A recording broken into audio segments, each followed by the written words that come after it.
The Lions increasing season ticket prices again for the second year in a row and by a sizable percentage.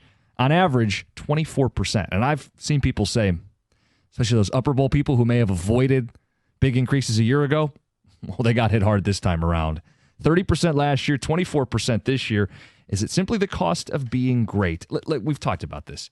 For people who have suffered through Lions losing for not years, but decades, it's a swift kick in the pants, right?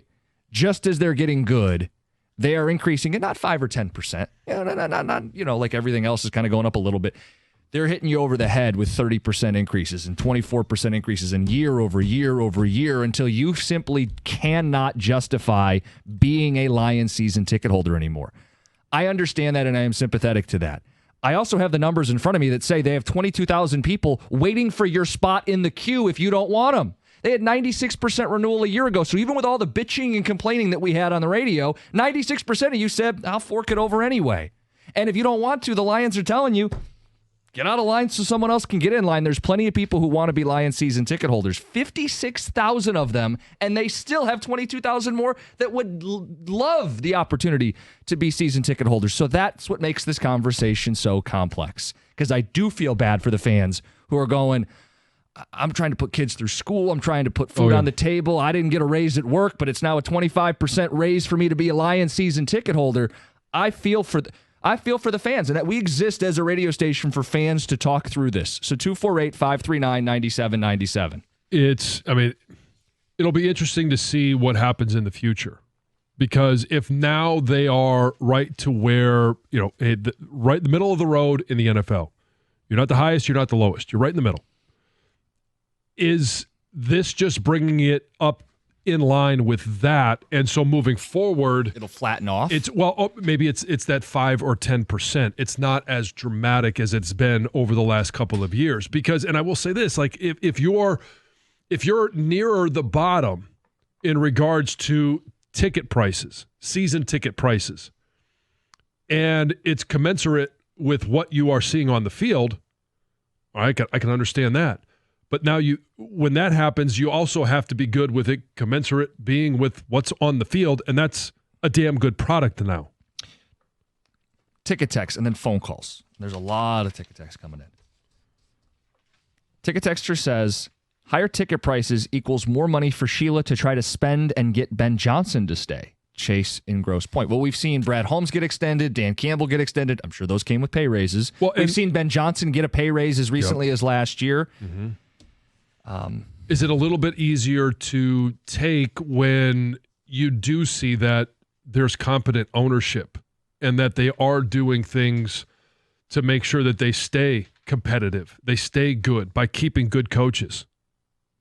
Yes. Paying good players. Well, as someone puts it here, I'd rather have a winning team than have people getting affordable tickets. Like, if those are the two options, you take the winning team. We've been waiting our whole life for this. Ticket Texture says, the problem with the ticket hike is not that the Fords don't need it out of necessity. It's because they can. It's greed. If they needed the money, it's one thing. They should keep prices down to reward the loyalty of the fans during all the low times. Yeah, but is it greed if you own a business? Let's just take the emotion of being a fan out of it. That if you have a product that's people are craving to see, people want to see, they can't be there now, but they're in line to see it, that you raise the ticket prices to make more money. Like this is capitalism at its finest.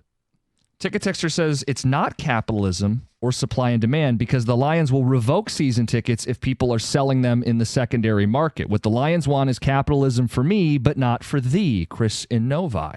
I responded to him on Ticket Text. I thought that was a great point. It is. If the Lions can do this and just continue to do it, why can't fans sell all theirs? Why the secondary market is a capitalistic society. Because they own the product. If I buy Jim's mic, your headset, and I want to sell it on a secondary market forever I want, I should be able to do it. I think the reason they do that, it's sort of it reminds me a little bit of almost like NIL in college football, where you need to have something somewhat policed, though, like with that secondary market, or it's just going to get absolutely absurd. I do believe in regulations at points. So what I would say to Chris and Novi is the Lions do owe fans a little regulation here going forward.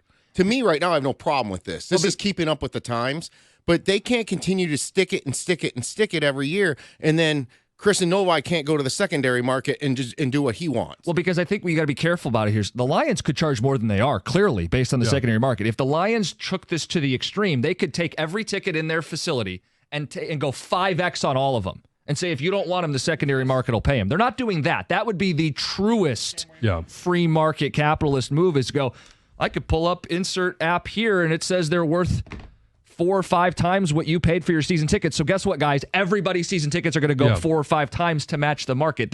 That would be extreme, but that would be the ultimate what is the market demand of the prices. I kind of feel like, too, I'll use your strike 3 theory, Jim. You know, strike 1 was last year, strike 2's this year, but you strike out if you try to do this to fans again next year. There needs to be a little bit of a pausing. Well, that's why I think, now that they're right in the middle. Right. I don't know what they're going to do next year. I don't know what that conversation will be next year, but it kind of feels like, hey, they're bringing it because they finally do have a good product that they can actually sell, that they are bringing it in line with the rest of the NFL, and they're not the high end. But shouldn't they be, based on their logic? Like, they could use the same rationale that they used to go up 30% last year on average, 24% on average, and go, we're not an average football team. We got to get this up closer to 1, 2, or 3 because our tickets are the highest sold commodities on the secondary market. We're not an average football team. We're a great football team. They should go up again another 25% next year using their logic. But then you run that logic down the road a little bit, and at some point they're not the Super Bowl favorite. Are they going to go down in ticket prices? Right. Probably not. So they got to be careful with their pricing. And I don't. They're not dumb. Well, that's why I don't think this is a normal business. Like, everybody has said it's a business. It is a business, but it's not a normal business. Like, sports are kind of a community good, too. Like, you have to be very careful with the decisions you make. It can't just be, we're doing it because we can. There has to be some touch to this. Right. It's kind of like the Tigers and their payroll. Market. Pay what your market should pay. You're a mid-market team. You have a small market payroll. Right. That's not right. That means to me you're not willing to pay to compete. I think they will, but market size is everything here, I think. Detroit is the 14th biggest market in the country. I think your NFL ticket prices should hover right around that same ranking. I think that's fair. Yeah, right middle of the road, which is where they are now. Where are you guys at with this? 248. You're welcome. Spreading a little Christmas cheer. You got ticket texters saying that their ticket prices have gone up more than what's being reported. Jason on a high-low says mine's gone up 100% over the last 2 years. He's paying twice what he paid 2 seasons ago. Ticket texter says there is something they have to keep in mind here. If they keep increasing prices, you are going to recruit more wealthy fans, but dilute some of the characters that have made this a mixed bag, raucous environment for teams to play in. And the note that this is what happened to the Red Wings in the mid-'90s, late 90s.